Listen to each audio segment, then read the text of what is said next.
We know from the previous lesson that when we multiply complex numbers, we multiply the modulus and we add the argument. So if we've got a z1, which is r1 cos theta 1 plus I sine theta 1, and then we want z1 squared, we know we're going to multiply the moduli, so that would be r1 squared, and we add the argument. So that must be cos of theta 1 plus theta 1, and then plus I sine theta 1 plus theta 1. Now theta 1 plus theta 1 is just 2 theta 1.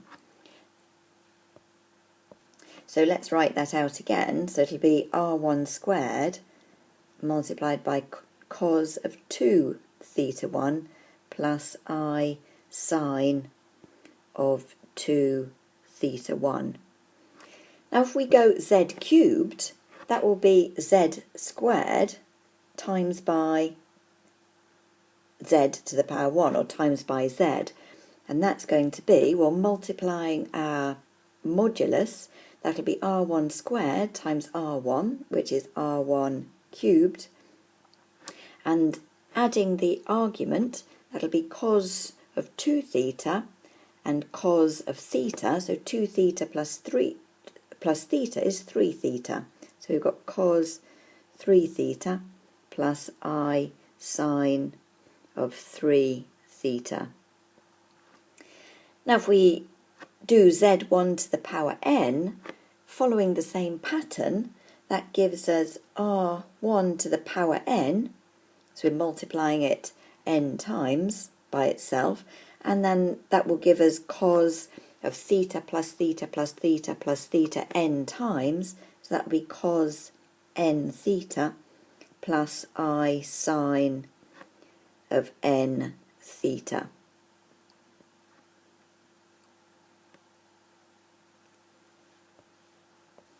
Now this is known as de Moivre's theorem, and that's z1 is r1 theta cos theta 1 plus I sine theta 1. So if that's the case, then z to the power n is equal to r to the power n, and then cos n theta plus I sine n theta.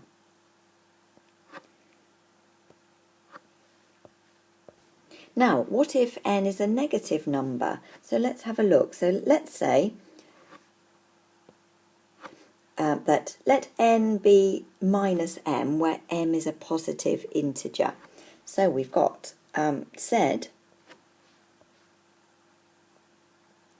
to the power n is going to be z to the power minus m, and that will be r, put it in brackets, r cos theta plus I sine theta, all to the power minus m. Now using de Moivre's theorem, or let's write that as a fraction, so that's going to be 1 over r, put that in brackets, cos theta plus I sine theta to the power m. Now let's use de Moivre's theorem, and that gives us 1 over r to the power m times by cos m theta plus I sine m theta. Now when we've got a fraction like this, we want to try and make the denominator into a real number. So we multiply top and bottom by cos m theta minus I sine m theta. So I'll write that out again. So cos m theta minus I sine m theta. Now you might want to pause the recording now and work that out yourself and try and simplify that fraction.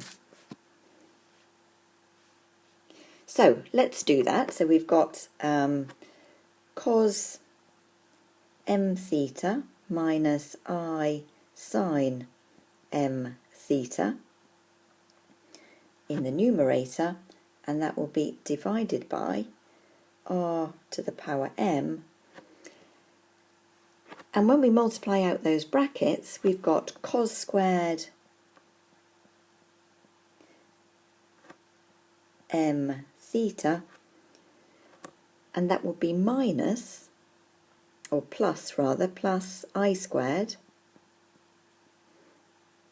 times by sine squared m theta. The other terms will cancel out. Now I squared is, I made a slight mistake here, this should be minus, and I squared is minus 1, so that becomes a plus rather than a minus. And so at the top we've got cos m theta minus I sine m theta divided by m r to the power m, but we've got cos squared and then we're going to have plus sine squared, which is actually equal to 1. So all we've got now at in the denominator is r to the power m. So we can rewrite that as r to the power minus m times by cos m theta minus I sine m theta. Now because cos is an even function, we know that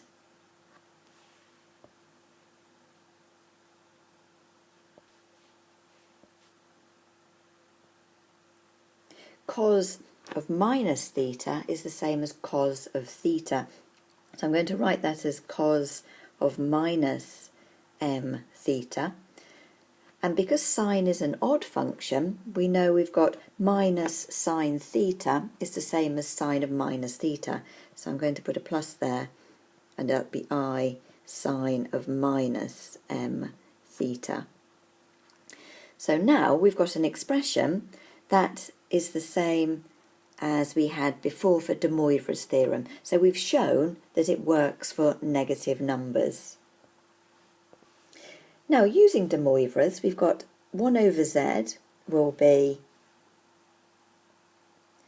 z to the power minus 1, and using de Moivre's with the negative numbers, that gives us r to the power minus 1, which is 1 over r, times by cos of minus theta, which is the same as cos of theta, plus cos of, or plus I sine of minus theta, which is minus I sine theta. And 1 over z to the power n is going to be z to the power minus n, which is 1 over r to the n, times by cos of n theta minus I sine n theta. Now let's think about z conjugate, which we do with z with a bar across the top. Now if we remember, if z equals a plus ib, then z conjugate is a minus ib. So if we just put that on an argand diagram, now let's say z is over here, so that will be I, or a in the real direction and b in the imaginary direction. So if I put z there, now z conjugate is a in the real direction and minus b in the imaginary direction. So that will be z conjugate. So it's a reflection in the x-axis. Now if z conjugate is the real part minus the imaginary part. If we have z is equal to r cos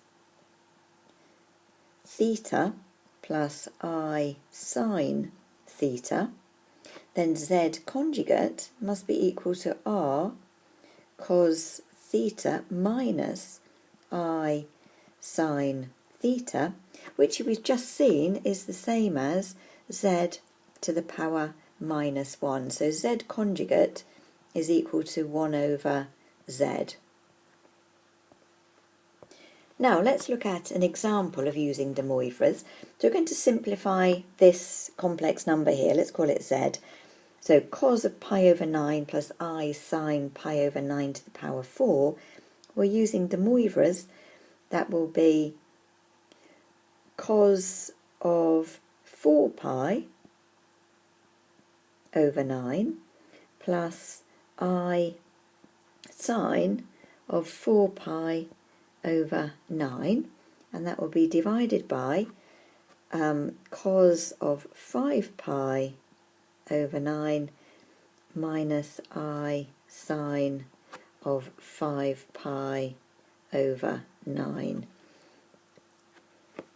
So I'll write that out again. So that's cos of 4 pi over 9 plus I sine of 4 pi over 9, and that will be divided by, now we've got a minus there, so that will be cos of minus 5 pi over 9 plus I sine of minus 5 pi over 9. And we know when we divide complex numbers, we subtract the argument. So our argument is going to be 4 pi over 9 minus 5 pi over 9. So that will be cos of, do a little bit of working over here, 4 pi over 9 plus 5 pi over 9 gives us 9 pi over 9, which is pi. So that's cos pi plus I sine pi, which is equal to minus 1. Now I'm going to have a look at one more example, and it's 1 plus I root 3 to the power 5. So let's write that in cos and sine form. So 1 plus root 3 I. So I'm just going to draw that over here. So this will be 1, this will be root 3, so this length must be 2. So the modulus is 2. So that's going to be 2 cos, and the angle here would be, angle would be 60 or pi over 3. So I'm going to write that as pi over 3 plus I sine pi over 3. And we're doing all of that to the power 5. Now using de Moivre's, that gives us 2 to the power 5 times cos of 5 pi over 3 plus I sine of 5 pi over 3.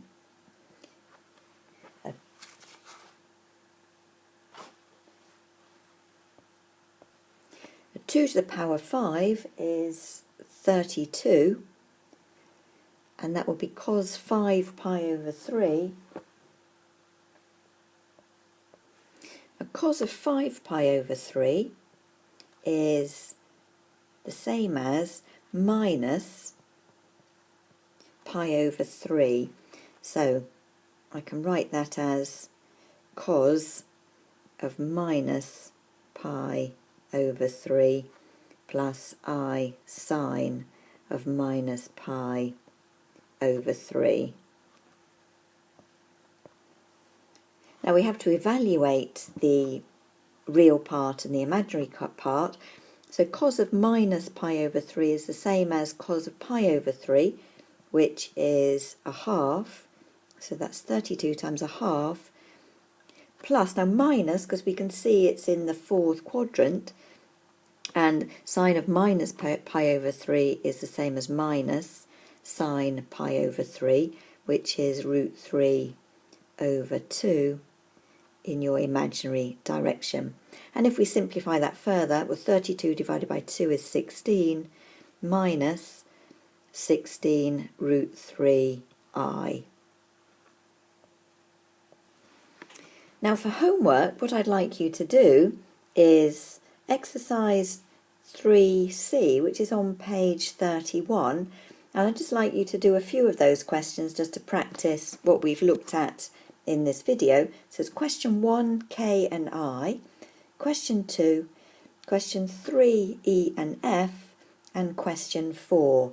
And if you could hand those in next Monday, which I think is the 4th of November, in the lesson.